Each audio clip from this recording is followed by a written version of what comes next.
En juillet 2024, quand il y a eu donc la cérémonie d'ouverture qui a fait trembler, je dirais, la France et pour ne pas dire les cieux, j'avais pensé que voilà,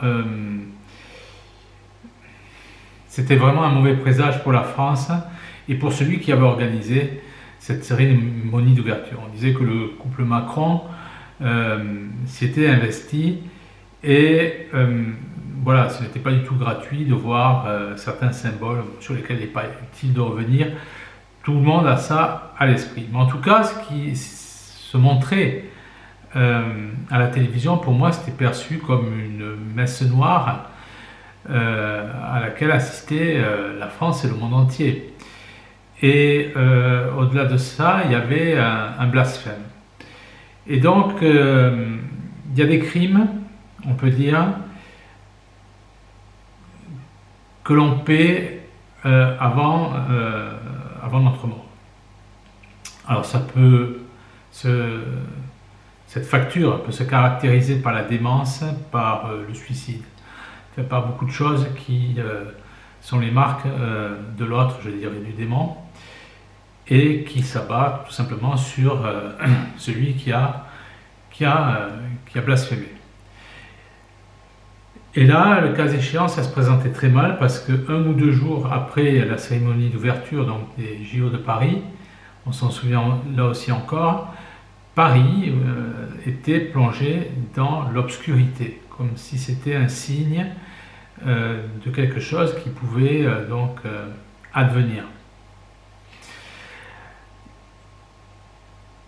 En début novembre, si vous allez sur le site Profide Catholica, j'ai mis un article qui mentionne qu'un sataniste est repoussé par une force occulte. En fait, il essaie tout simplement de casser un tabernacle, de s'emparer des hosties.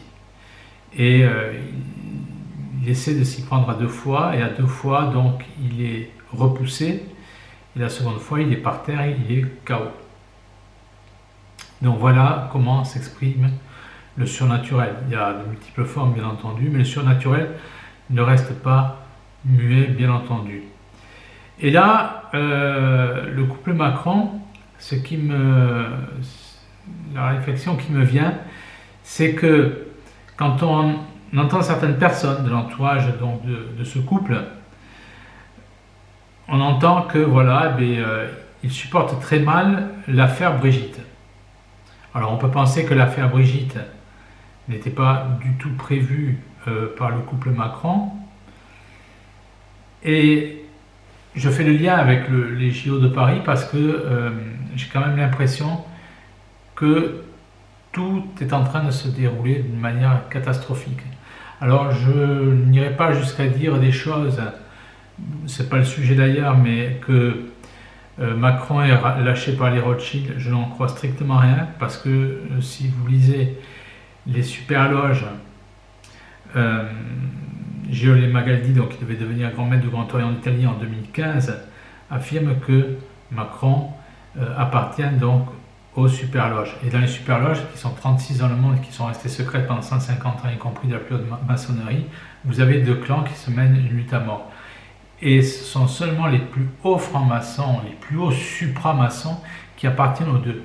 Et d'après Magaldi, Macron appartient donc aux 2 factions, et il aurait été initié, toujours selon Magaldi, à la fraternité verte par Hollande. Donc il appartient à ces 2 factions ennemies, tout simplement, ces 2 factions existent tout simplement pour manipuler l'actualité, ce qu'on appelle les 13 lignées sataniques, donc créent des divergences comme ça, et en même temps, elle se place au-dessus. Et Macron, lui, semble, selon les propos de Magaldi, les écrits de Magaldi, donc que j'ai traduits dans les super loges, il y en a 9, semble appartenir à ces 2 factions. Donc c'est vraiment un très haut franc-maçon ou supramaçon de cette supramaçonnerie Illuminati. Donc de là à prétendre qu'il est lâché par les Rockefeller ou les Rothschild ou que sais-je, c'est dire strictement n'importe quoi. Il appartient à ce club et Donc il l'a montré le lendemain de sa victoire. On le voit bien, hein, la première élection c'est le 23 avril 2017. 23 c'est le chiffre de la supramaçonnerie. Il arrive en tête avec la candidate, enfin voilà, sa concurrente, 23% chacun, ils sont annoncés à 20h. Et les tableaux d'affichage de publicité, pardon, c'est le 2 et le 3 pour lui et pour sa concurrente. Donc on voit bien que celui qui a l'œil aiguisé pour ces codes, on voit bien que ce n'est pas n'importe qui. Et là, dire que le couple Macron supporte très mal ce qui se passe, c'est comme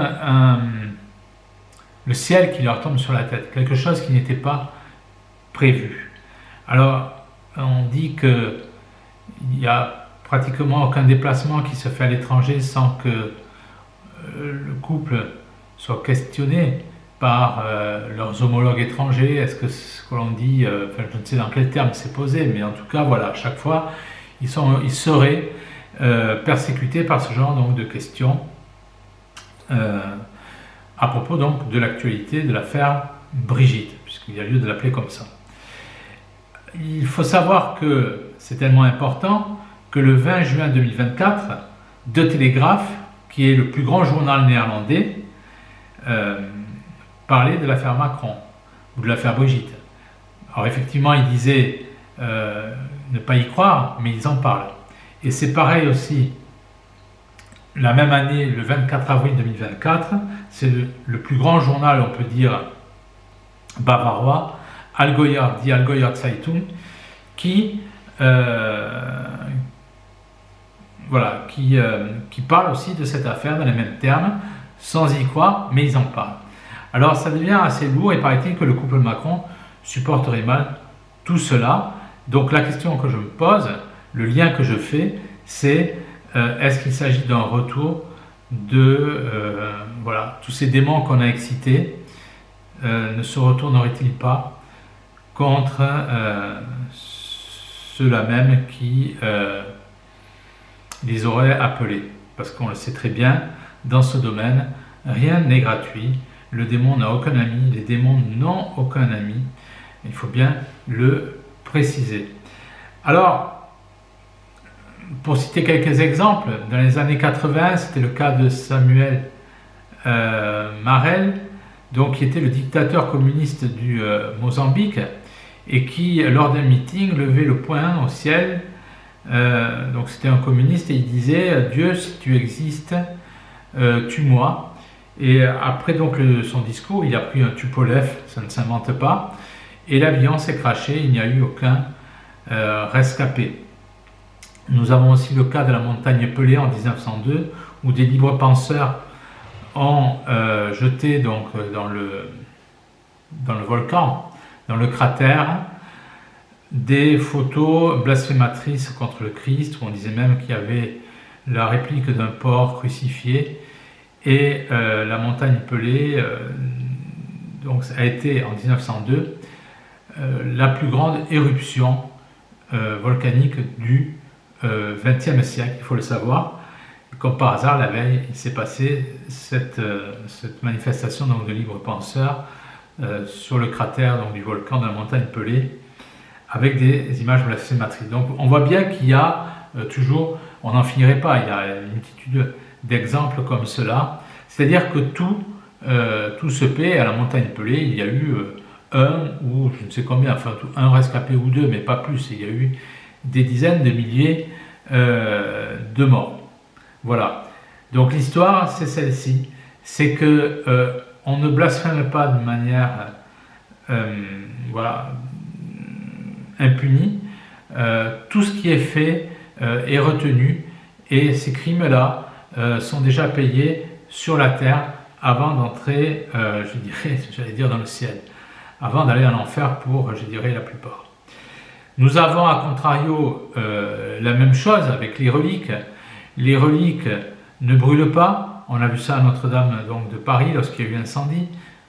Alors je parle de Notre-Dame de Paris et vous voyez effectivement là aussi ça montre à l'heure actuelle un temple maçonnique. Véritablement, c'est un blasphème à l'Église, à l'Église et aussi à notre Seigneur Jésus-Christ. Mais les reliques ne brûlent pas. On l'a bien vu quand, notamment, entre autres exemples, quand les poutres ou le toit de l'église s'est abattu de la cathédrale, l'ancien autel a été complètement épargné. Et des cas comme cela, il y en a plein. Je dirais, c'est légion. Voilà, c'est à contrario, nous avons l'histoire de Jeanne d'Arc qui nous montre que pour les croyants, les miracles sont une affaire courante. On dit que les soldats qui confessaient avant de livrer un combat auprès de Jeanne d'Arc ne mouraient pas, et on a ça avec la bataille de Jargeau ou de Patay, alors que les batailles étaient au corps à corps. Ces batailles, donc, habituellement, quand vous gagnez, il y avait plus ou moins le même nombre de morts des deux côtés, et là, du côté des Français, du côté du Royaume de France, il y avait à peine 2 morts, contre peut-être 2000 du côté anglais, ce qui est complètement miraculeux.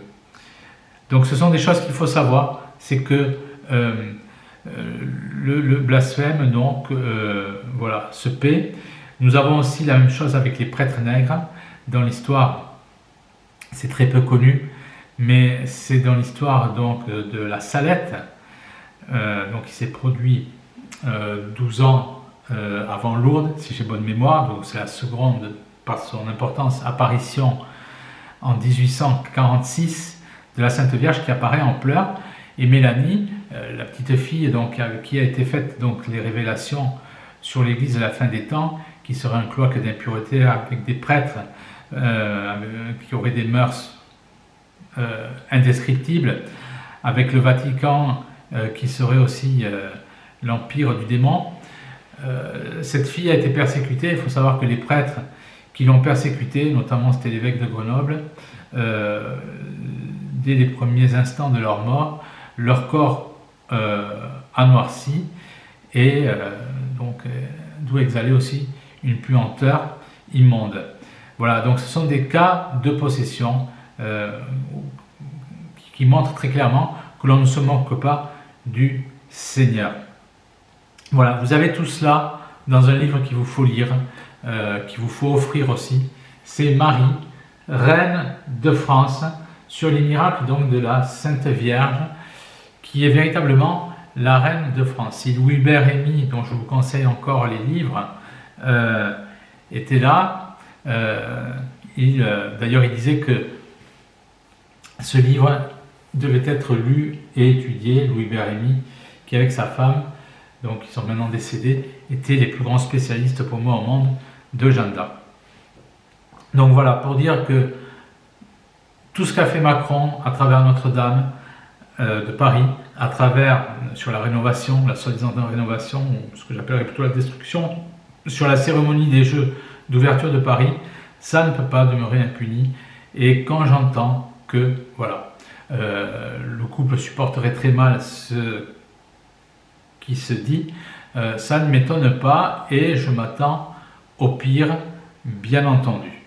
Juste une petite annonce, comme nous parlons de religion, j'ai fait rentrer ceci, c'est de l'aubépine, c'est la plante conseillée par la Sainte Vierge. J'ai mis des articles sur mon site, allez voir avec aubépine, c'est excellent, selon les études donc, médicales, c'est excellent pour le cœur. C'est une, voilà, c'est en verre, c'est très beau, ça vient d'Allemagne là aussi. Il faut y réfléchir parce que c'est très important. Nous devons sur Terre gagner notre éternité et savoir à partir de ces exemples, à travers notre Seigneur, quel camp choisir. Pour ma part, il n'y a aucun doute, il faut choisir le camp du vainqueur, c'est-à-dire le camp de la religion, l'unique religion des miracles, c'est-à-dire la Sainte Église catholique traditionnelle.